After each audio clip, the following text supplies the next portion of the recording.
raja siga membela bangsa.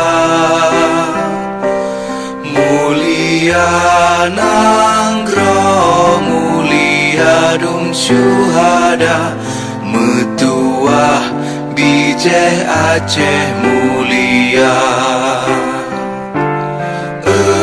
Ya Tuhanku, rahmat bersampo negeri Aceh nyong. Terjadi perubahan kepanitiaannya. Awalnya PPI, kalau P-nya di awal itu diganti dengan T, maka jadi DPI, ya. Tapi sekarang 7 orang. Kemudian ada KPU Kabupaten Kota di Aceh, kita namanya KIP provinsi, KIP Kabupaten Kota. Ada 5 orang. Setelah ini adalah permanen 5 orang, ya, permanen 5 tahun. Tapi khusus PPK, panitia pemilihan kecamatan, PPS, panitia pemungutan suara, kelompok penyelenggara atau KPPS, ini yang warna apa ini? Iya.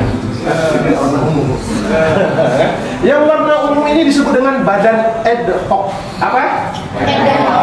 Ya, badan ad hoc itu badan yang hanya dibutuhkan saat-saat dia dibutuhkan, seperti misalnya mahasiswa ini, adik-adik ini, pemilihan umum, ya.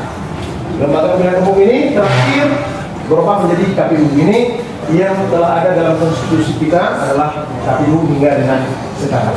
Nah, kemudian di belakang ada tahapan penyelenggaraan. Nanti ketika apa saja tahapan penyelenggaraan, sedianya di situ harus tertulis 3 sesuai undang-undang. Sekarang sumbernya bukan lagi Undang-Undang Nomor 8 2015, tapi sumbernya adalah Undang-Undang 7 2017.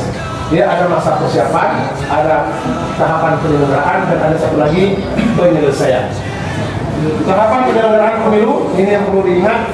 Sekarang juga ini kan berasal dari sumber Undang-Undang 8 tahun 2012 dan Undang-Undang Nomor 42 tahun 2008 tentang pemilihan presiden wakil presiden.